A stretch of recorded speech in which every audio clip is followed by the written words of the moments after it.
We've got great kids. They'll give you everything they've got, and that has kept the success going. When I think of Ada High School, I think, first of all, I think of a great tradition, high school football tradition that they have, and I recognized that when I was at the University of Arkansas as an assistant before I came to Oklahoma. It expanded and went beyond the state boundaries of Oklahoma, that people in surrounding states knew about Ada and what it accomplished in football under the leadership of Elvin George and Craig McBroom. And so when I arrived at Oklahoma in 1966, it was something that I was well aware of. And since then, I've had many players play for me from Ada. It's easy now to look up and talk about Jinx and Union because it's today, and we always think about whatever's happening today is the latest and greatest. But I go back to the early 60s, and so I've seen a long period of football, and I've seen a great deal of consistent success and championships. Championships is what it's all about. High school football is the social and to some extent the cultural lifeblood of many small American towns. It brings families together, and moreover, it ties generations together, creating and fostering an unbroken and ever-evolving chain of pride and community that is rivaled by nothing else. This is especially true in Ada, Oklahoma, where the high school football program holds a special place not only in the hearts of its residents, but also in the history books. According to the Oklahoma Secondary School Activities Association, the organization that regulates all state high school sports and awards its championships, Ada's football accomplishments are unparalleled. Since 1944, when state champions were first crowned, Ada has won 19 state titles. No other prep gridiron program comes close. To break that number down further, the Ada Cougars have won the state championship 28% of the total available opportunities, or about once every 3.5 years. It represents an unrivaled winning clip that grows in stature with the passing of each new football season. Well, if it's better than what anyone else has, you'd say they're the best team of the century and in the state of Oklahoma in all classifications. But people today think of Jinx and Union because they are the large schools and they get more publicity because they have had a great run in the state playoffs of recent time. But you can't compare Ada's program and size and all to a high school like that. But as far as having championships and tradition, you can, and they certainly surpass it. In 2011, the Ada High School football program marked its first 100 years of existence, celebrating a century of excellence. The team first took the field on November 23, 1912, without a nickname, and as part of a doubleheader sports day with the girls' basketball team.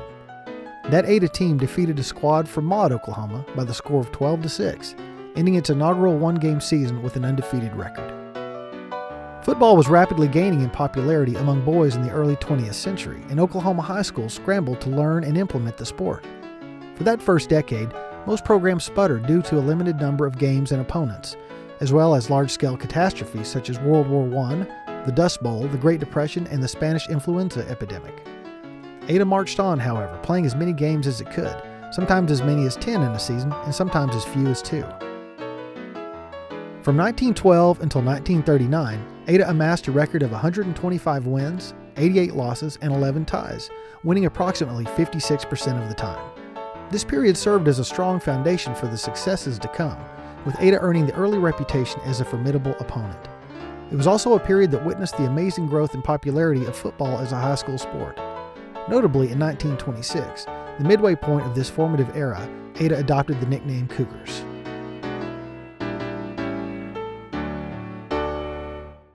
In 1940, the hiring of one man would dramatically alter the trajectory of the Cougar program forever.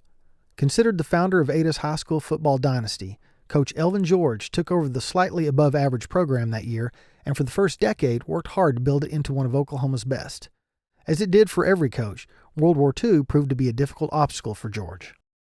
If it was your senior year and you joined the service, you'd get your diploma. So many of them did that. You know, it was so different in those days because everybody wanted to go to the service. The ones that you felt sorry for were those that couldn't pass the physical. Coach George had some difficult times when he first started. People don't realize that you can be a great coach, and if you don't have the people, if you don't have the players, you're not going to do well. And but he, once he decided in 1950 that he was going to be the best football coach that he could possibly be, then not only did he become the best football coach he could possibly be, but the best high school football coach in Oklahoma. In the 1950s, arguably the beginning of the modern era of American football, George led the Ada Cougars to unprecedented levels of success. In his final 8 years as coach, from 1951 to 1958, George's teams won 5 state championships, an astounding accomplishment. And in one of those years, 1954, in an incredibly short-sighted decision that would last one season only, the OSSAA suspended playoffs altogether because members felt like there was too much football being played. That year, Georgia's Cougars were named number 1 at the end of the regular season by both the Daily Oklahoman and the Tulsa World. Add this mythical state title, and Ada won 6 championships in that 8-year span and 4 in a row. Well, it was just a real honor. He was a classy man. He was very knowledgeable. He was very intelligent, well-spoken. He was an outstanding teacher of football. He had great character, and he instilled in us to be everything that we could with whatever talents you had. You might not have been the best ball player, but he wanted you to give everything you had. Elvin was very stoic. He wasn't a yelling kind of coach, or he was just quiet and worked very hard. I can remember watching him sit with a lineman. Every lineman, he had a wrestling pad and a blocking dummy that somebody was holding, and he had a little stool, and here was a lineman in his stance, and he would sit and critique them. Head down a little bit, tail up, feet apart, fire out. No, come back. Over and over till that guy got what he wanted. Next guy in here. And that's the way he was. We would go in the mornings an hour before school started, and we would have meetings in there. We would go over films. I knew what every player on the team did on every play, both offensively and defensively, the coaching techniques, the playing techniques. He was just an outstanding teacher. Another reason for Ada's success during this decade was Georgia's close friendship with University of Oklahoma head coach Bud Wilkinson. While Ada was dominating the high school football landscape in the 1950s, Wilkinson's Sooners were dominating the collegiate ranks, winning 3 national championships. Wilkinson invited George to observe OU practices and sit in on team meetings, which he did, taking that knowledge back to Ada. Football coaches are the biggest copiers of anyone in the world. They copy.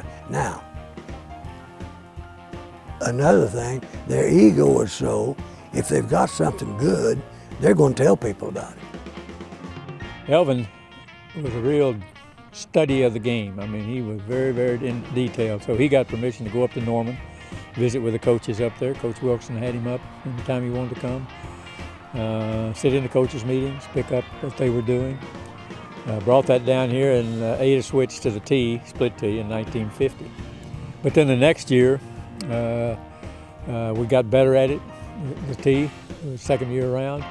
And Elvin was so detailed that by the time we took the field, we knew exactly what we were going to do, and we won the state championship, the first one that year, and then the next year we won the second one.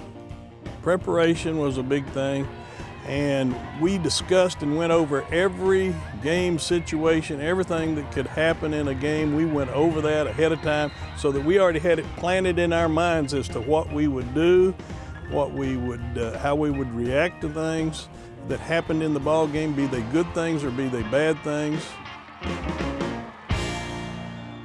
Another reason for Ada's dominance in the 1950s was the creation of an off-season training program that included weightlifting. The program was created and managed by former World War II soldier Ralph Fireball Evans. Ada would be among the first high schools to implement a weightlifting program, giving their players a physical edge over opponents. That was in addition to the mental edge over opponents that George provided to his players. Fireball, when he went to the Navy, he got to lifting weights and saw how much it helped him. He came back and played football at East Central and continued to lift weights. His dad owned a candy company, And in the back of the candy company was where Fireball had his weights.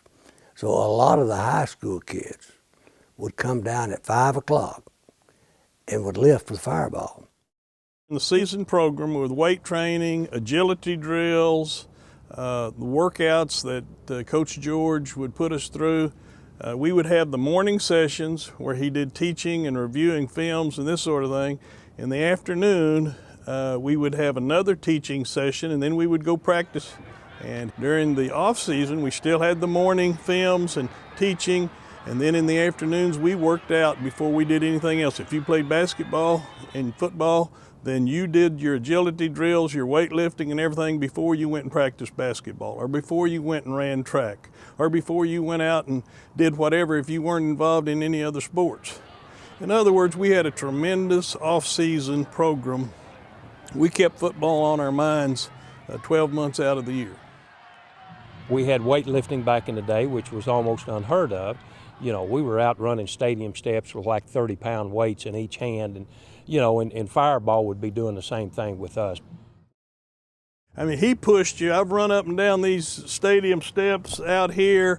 We would run with weight vests on, with anywhere from 25 to 50 pounds in each one of our hands, and with ankle weights, and we would run up and down that after we lifted weights. That was after we lifted weights. We ran up and down that, and then we would come out here at the track and run. Now, he pushed you to a completely, and you did it through humor, through humiliation, through competition with him, because he didn't ever ask you to do anything that he wasn't going to do also. Ada's success during the 1950s quickly attracted interest, and it wasn't long before other high school programs began to emulate it. The off-season program in particular caught on as other state teams hurried to catch up to Ada's trailblazing practices.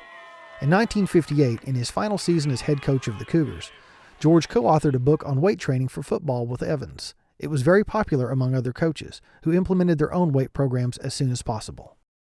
A lot of them were against weightlifting. They thought it would make you muscle-bound.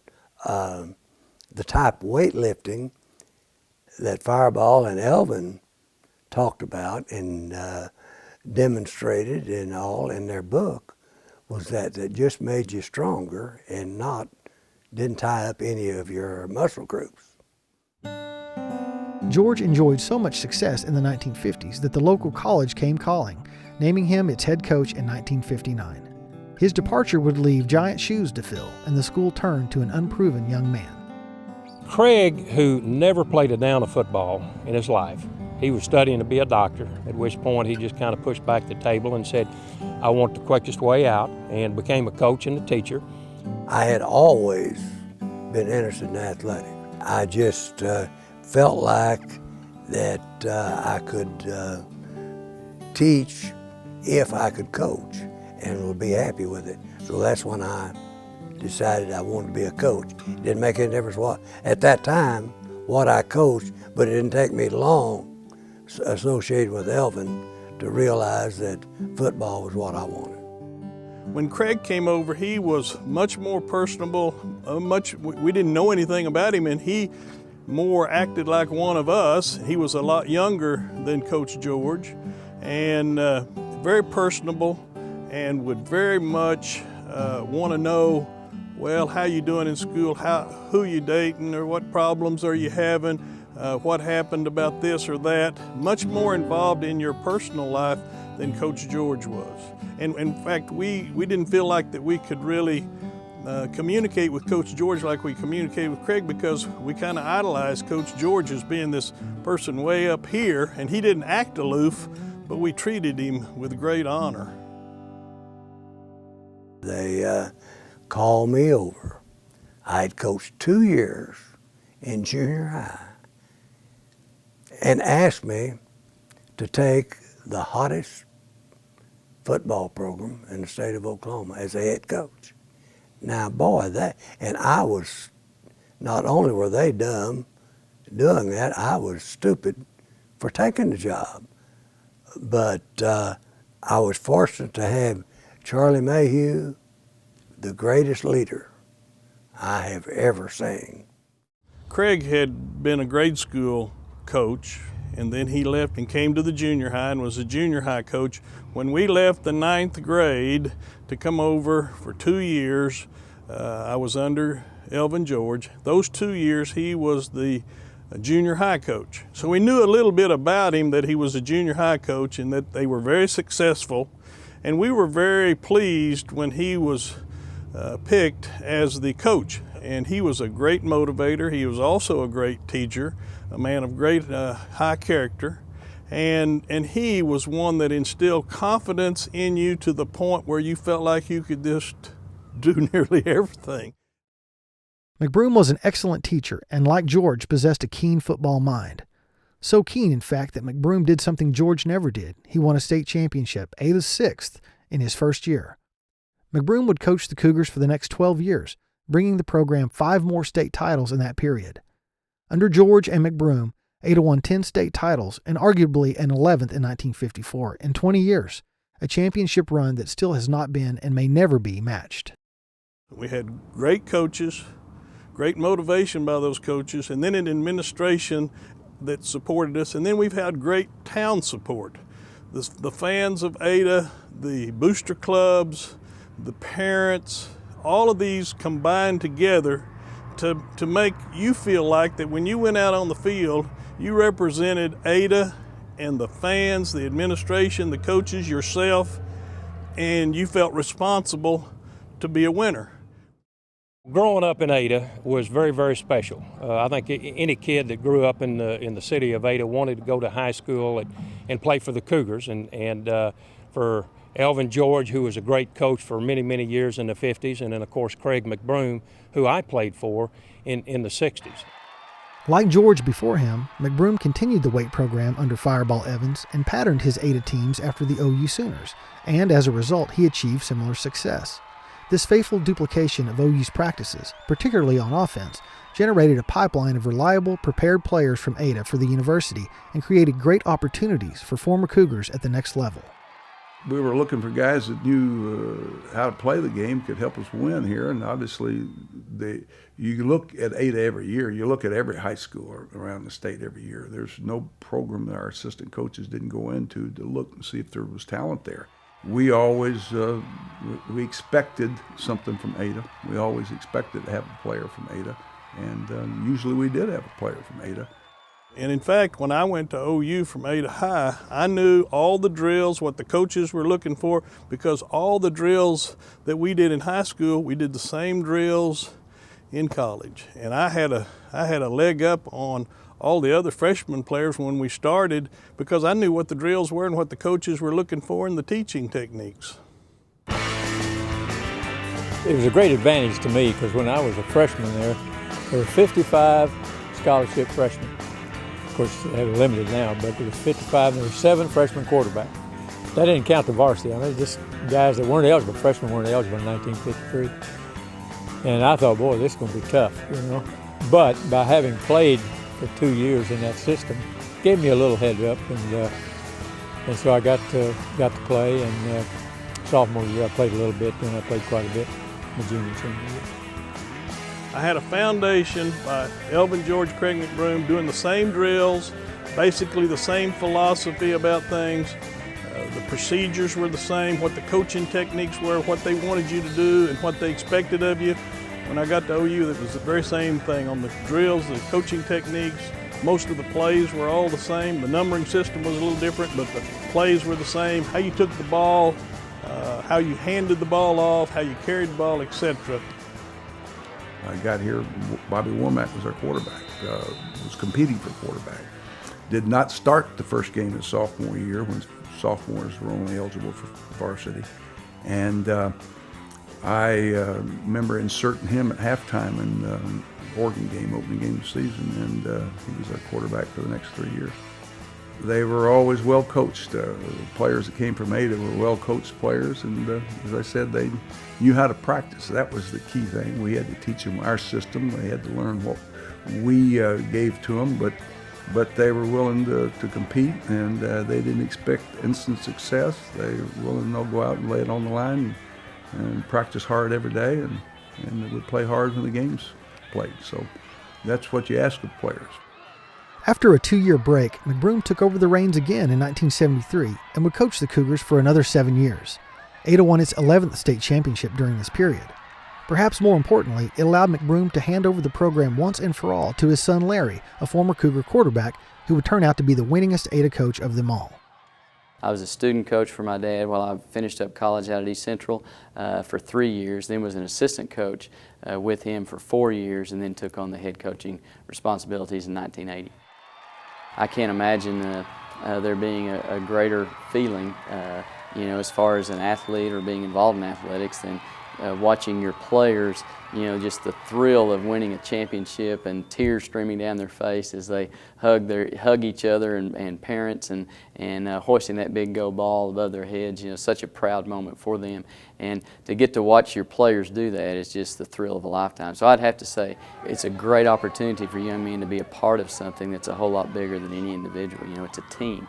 And I think that our society today especially has become so centered on me, and the Ada Cougar football program is not about individuals, it's about team. It's always been about team, and I think that's one of the great things that about it is a group of young men can put their selfish desires aside and can come together collectively as a team and focus on that one goal, and that being the state championship.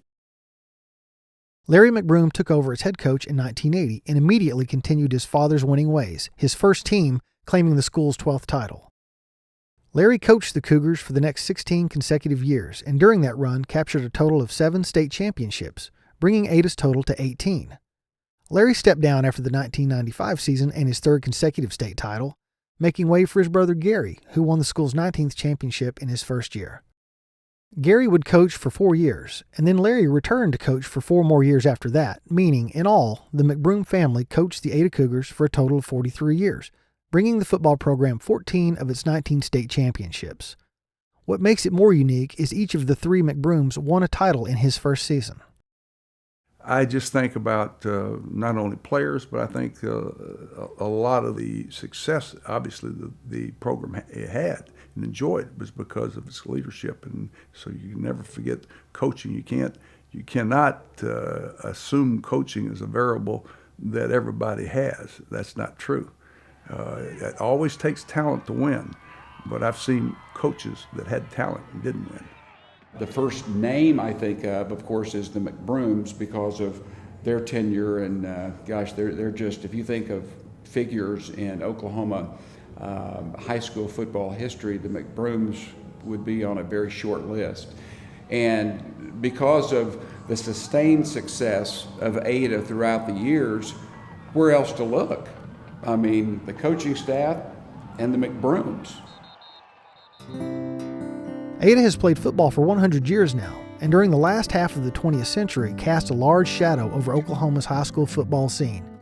In the last few decades, teams at supersized high schools in the state's 2 metropolitan areas have risen to prominence, but no program carries anything like the historical success and strong tradition of the Ada Cougars.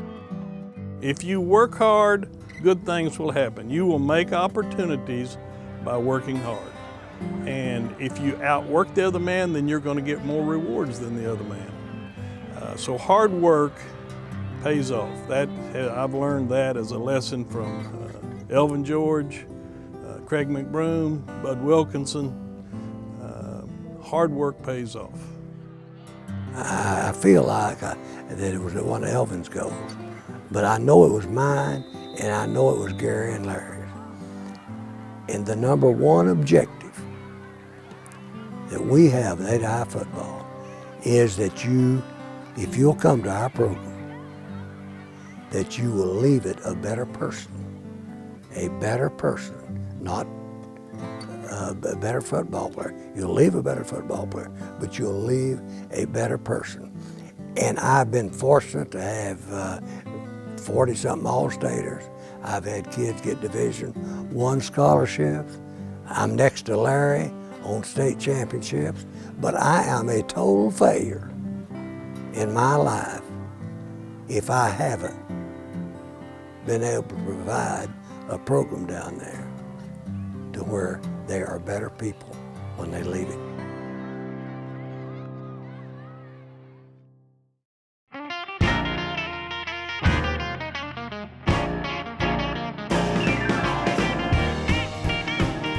So I have wonderful, wonderful memories of Ada, except the many years that they beat the Blevins family. I remember we went down to play Ardmore one year, my junior year, and first half I threw 5 interceptions, and Elvin's sitting over there like this.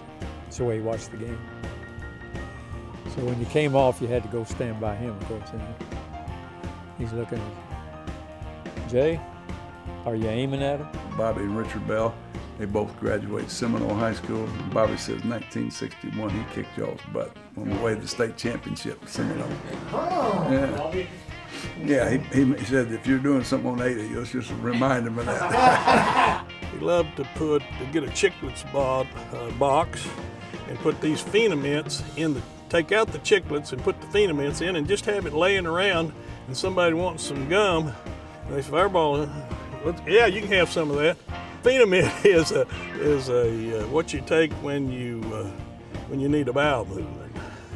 And believe me, if you take a couple of them and you don't realize it, and about 5 or 6 or 3 or 4 hours later, you get an attack, well, then you've been hit with Fireball. Fireball's got you. Great. Or anything else? No. The Cougars. Dadgummit. You know, we talked a little bit about Ada and the things that come to mind. I've been lying. Really, the Cougars come to mind first. Had a nice run of nice women the young ladies that I got to know who were very big supporters of Ada, and they were just known as the Cougars.